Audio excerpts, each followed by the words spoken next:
इकडे इकडे नमस्कार, मी सविता कुलकर्णी. आपल्यासोबत जोडलेला आहे संजय दरेकर, हे वडील देरकर हे आमच्यासोबत जोडलेलं आहे. तर जाणून घेऊया काय शिक्षकांची यावेळेची परिस्थिती आहे. त्या समस्या घेऊन त्यांनी आज पोडियमवर आणि इथे पायऱ्यांवरती आज आंदोलन केलेलं आहे. काय सांगणार सर, की आपण ज्या पद्धतीने आंदोलन पायऱ्यांवरती आज आपलं पाहायला मिळाले, काय मागण्या घेऊन आपण आंदोलन केलंय? आज या ठिकाणी माझ्या वणी विधानसभा क्षेत्रात शिक्षकांची कमी आहे.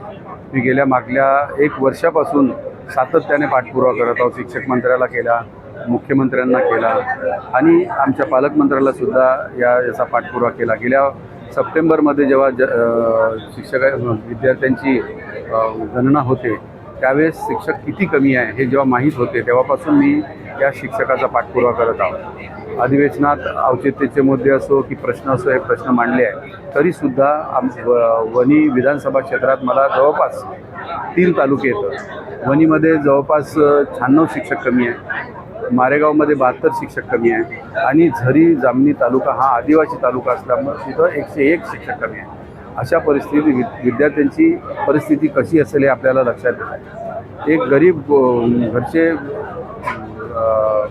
विद्यार्थी त्याला शिक्षणाची सोय फक्त जिल्हा परिषद आणि नगरपालिका शाळेमध्येच होऊ शकते आणि अशा परिस्थितीत शिक्षक नसले तर मुलं कशी शिकतील आणि त्यांचं भविष्य कसं राहील हा दृष्टिकोन ठेवून आम्ही या ठिकाणी आज या पायऱ्यावर बसलो, जेणेकरून शासनाचं लक्ष या प्रश्नाकडे गेलं पाहिजे. म्हणून आम्ही वारंवार सांगून सुद्धा अजूनपर्यंत झालं नाही. आज पालकमंत्र्याला सुद्धा आम्ही आता इथंच निवेदन दिलं, त्यांना सुद्धा सांगितलं, त्यांनी DPDCमध्ये चर्चा करू म्हणून असं त्यांनी बोलले. पालकमंत्री चंद्रशेखर बावनकुळे यांच्याकडे संजय राठोड. आणि दुसरं असं की जिल्हा परिषद शाळेची आणि महानगरपालिकेची स्थिती सध्या काय आहे?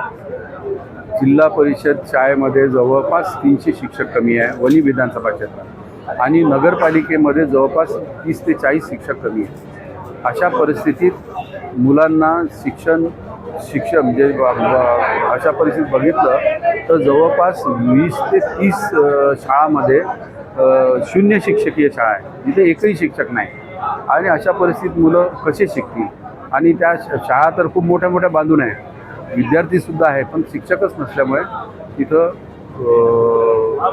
फार विद्यार्थ्यांची गैरसोय. ज्या पद्धतीने शिक्षक कमी आहे तर आपण पाठपुरावा केला नाही का? मुख्यमंत्र्यांचा पाठपुरावा केला नाही किंवा निवेदन आपण शिक्षण मंत्र्यांना दिले नाही का? कोणाकोणाला निवेदन दिले? आम्ही शिक्षक मंत्र्याला सुद्धा निवेदन दिलं, मुख्यमंत्र्याला सुद्धा निवेदन दिलं, पालकमंत्र्याला सुद्धा निवेदन दिलं आणि शिक्षणाधिकारीला सुद्धा जे ऑफिसर्स आहेत त्यांना सुद्धा निवेदन वारंवार देणं चालू आहे.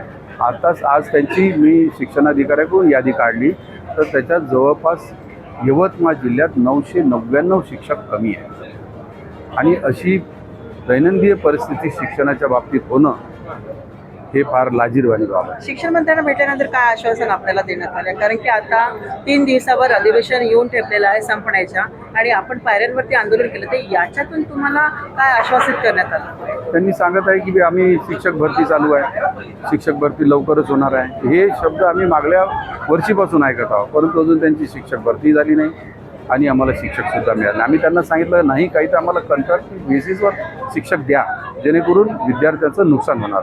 मग आपली आता पुढची भूमिका काय राहणार की ज्या पद्धतीने आपण पायऱ्यांवरती आंदोलन केलं, अधिवेशन संपण्याच्या तोंडावर आलेलं आहे आणि आपण ज्या मागण्या केलेल्या आहेत तर त्या मागण्या घेऊन आपण पुढची भूमिका काय असणार आहे? आम्ही आता यानंतर DPDCमध्ये हा प्रश्न उचलू. आमचे पालकमंत्र्यांनी सांगितलं की आपण या DPDCमध्ये त्याचं काहीतरी म्हणजे कॉन्ट्रॅक्ट बेसिसवर करू, नाही शिक्षक मिळाले तर कॉन्ट्रॅक्ट बेसिसवर करू.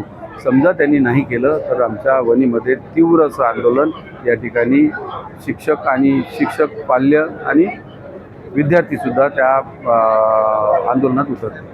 खूप खूप धन्यवाद. हे होते आमच्यासोबत. हां.